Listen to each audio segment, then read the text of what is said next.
Hello बच्चों, let's read the following question. If K1 and K2 are the maximum kinetic energies of the photoelectrons emitted when light of wavelength lambda 1 and lambda 2 respectively are incident on a metallic surface, if lambda 1 is equals to 3 lambda 2, then K1 is greater than K2 by 3, K1 is less than K2 by 3, K1 is equals to 3K2 and K2 is equals to 3K1. हमें बोला है कि हमारे पास कोई metal surface है जिसमें से photo electrons emit करेंगे। तो हमें क्वेश्चन में क्या बोला है कि जो फोटो इलेक्ट्रॉन्स इमिट हो रहे हैं उनकी जो मैक्सिमम किनेटिक एनर्जीज है वो K1 है अगर इंसिडेंट लाइट की वेवलेंथ लैम्डा 1 है, K2 है जब इंसिडेंट लाइट की वेवलेंथ लैम्डा 2 है। हमें रिलेशन दिया है लैम्डा 1 एंड लैम्डा 2 में, that is lambda 1 is equal to 3 times of lambda 2। तो हमें किनेटिक एनर्जीज का क्या रिलेशन है वो फाइंड आउट करना है। So first of all we will talk about the key concept used in the question. इस question में क्या key concept use हो रहा है? Key concept used in the question. तो इस question में kinetic energy की बात कर रहे हैं तो हम यहाँ पे use करेंगे kinetic energy of photoelectrons का relation. Kinetic energy of photoelectrons. Suppose photoelectron की kinetic energy जो है वो उसको हम K से डिनोट कर रहे हैं जैसे हमें question में दिया है। तो K के लिए क्या relation होता है? K इक्वल होता है hc upon lambda minus phi के।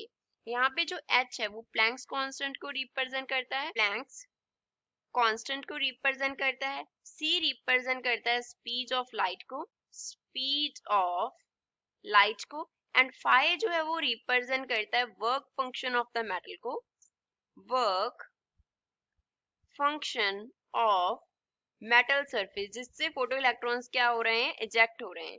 एंड जो लैम्डा है वो रिप्रेजेंट करता है वेवलेंथ को, लैम्डा इज वेवलेंथ। तो अब इस रिलेशन को यूज करके हम फॉलोइंग क्वेश्चन को सॉल्व करेंगे।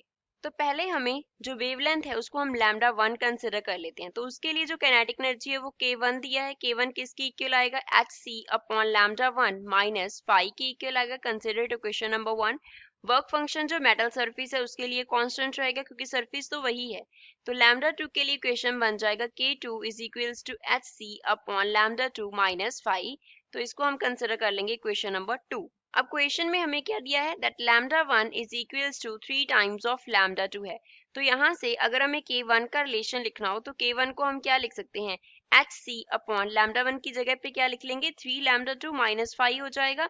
इसको हम इक्वेशन नंबर 3 कंसिडर कर लेते हैं। अब हमें क्या करेंगे, सब्ट्रैक्ट करेंगे, subtract equation third from equation 2। Third equation को सेकंड से सब्ट्रैक्ट कर देंगे तो लेफ्ट हैंड साइड पे क्या आ गया, K2 minus K1 is equals to hc upon lambda 2 minus 5 है।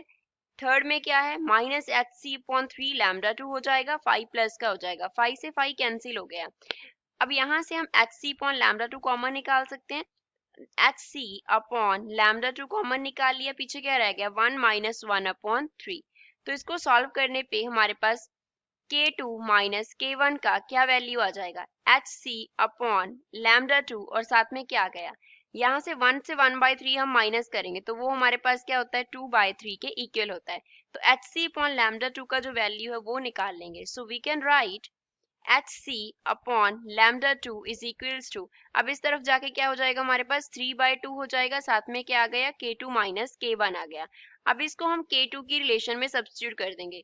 Put this in equation second equation में इसको फिल कर देंगे। तो जब हम सेकंड में फिल करेंगे तो सेकंड में लेफ्ट हैंड साइड पे हमारे पास क्या था, K2 इज इक्वल्स टू, यहाँ पे था hc अपॉन लैम्डा 2, उसकी जगह पे क्या आ गया, 3/2 इंटू K2 माइनस K1 आ गया, साथ में क्या था, माइनस 5। तो इसको फर्दर सॉल्व कर लेते हैं।